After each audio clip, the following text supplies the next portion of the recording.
I'm going to pause for a moment, guys, if that's all right, because we've got some other breaking news tonight, and this is from Westminster involving the UK government and their plans for digital ID cards. John Craig, our chief political correspondent, is with us. John, I remember not that long ago, sat on this very chair announcing that the government are going to bring in digital ID cards, mandatory for all workers. Has this now been ditched? Looks like it. It was September. The Prime Minister made a big speech at a conference of progressives, and where he talked tough in that speech. There, he said that you will not be able to work in the UK if you don't have a digital ID. It's as simple as that.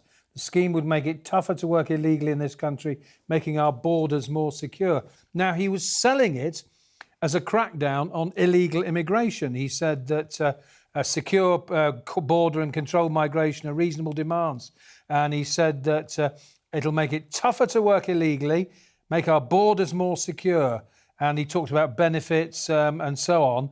But now, a U-turn, although the government says it's still committed to the concept of ID cards. Now, a spokesman has told Sky News, we're committed to mandatory digital right to work checks. Not quite the same thing. We've always been clear. Details on the digital ID scheme will be set out following a full public consultation, which will be launched shortly. Well, not sure the Prime Minister was talking about that last September. And then the government still says digital ID will make everyday lives easier for people, ensuring public services are more personal, joined up and effective, while also remaining inclusive. Yes. Do we know why? Why the U-turn? Two reasons. One, a lot of public opposition. A petition to Parliament has attracted more than 3 million signatures. Political parties like the Lib Dems, the Tories, dead the post to it. You may remember, perhaps you're too young, we've been here before. I do know. The Blair government. Yeah. I mean, Tony Blair was a big fan of ID cards.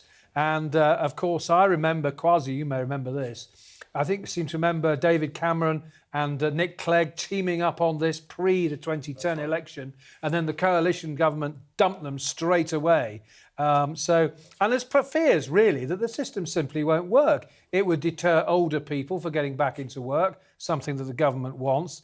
And I think there's a real realisation that it's going to be a bureaucratic exercise that perhaps won't achieve those objectives that the Prime Minister was talking about back in September. Big opposition, though, in Parliament to this.